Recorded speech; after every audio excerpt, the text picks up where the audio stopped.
प्रस्तुत वीडियो में हम आचार्य रामचंद्र शुक्ल द्वारा संपादित सूरदास के भ्रमर गीत सार की पद क्रमांक 42 की चर्चा करने वाले हैं।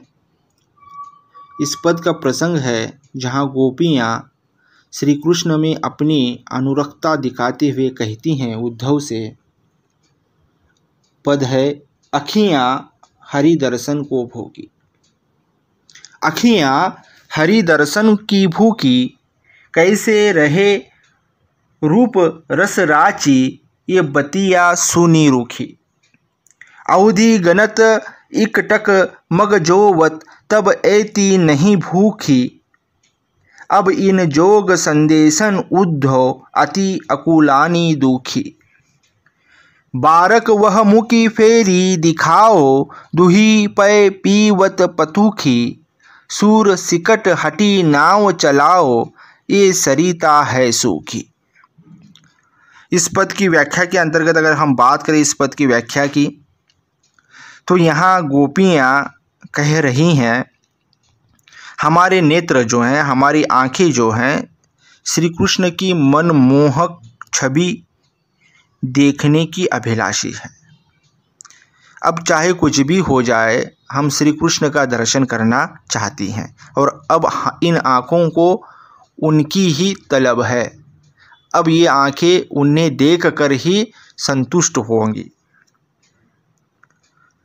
उस रूप माधुरी के रस की आस्वादक होने पर इन योग की शुष्क बातों को सुनकर ये किस प्रकार तृप्त हो सकती है। तो इसकी तृप्ति की जो साधन है वो कोई और है, और तुम योग की बात कर रहे हो, इससे ये तृप्त नहीं हो सकती। उद्धव के आगमन के पूर्व जब वे उनकी आगमन वेला की प्रतिपल प्रतीक्षा करती थी, तब इतनी संतप्त नहीं हुई कि जब उन्हें पता चला कि श्री कृष्ण के सखा उनका कुशल संदेश लेकर आ रहे हैं, तो उनकी प्रतीक्षा जिस प्रकार से वो कर रही थी, वैसी स्थिति अब इनकी नहीं रही जब उद्धव उन्हें योग का संदेश सुनाने लगे।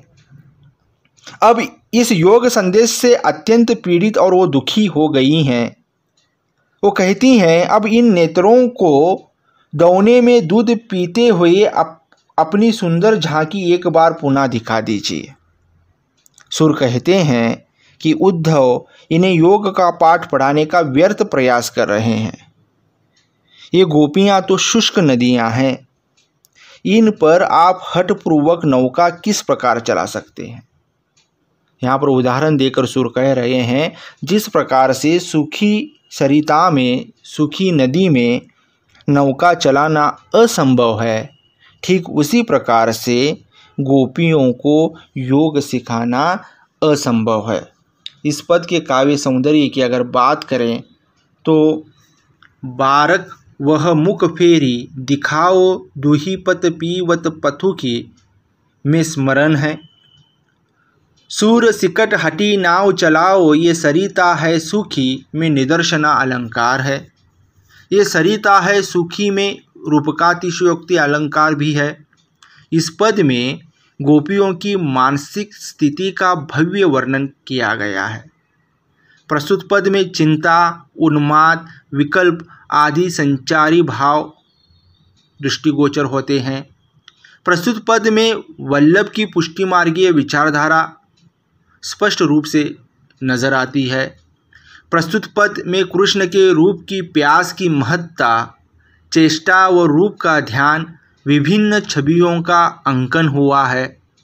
प्रस्तुत पद में रागानुमा भक्ति का रूप का ध्यान विशेष है और यह पद राग धनाश्री में गाया जाता है। धन्यवाद।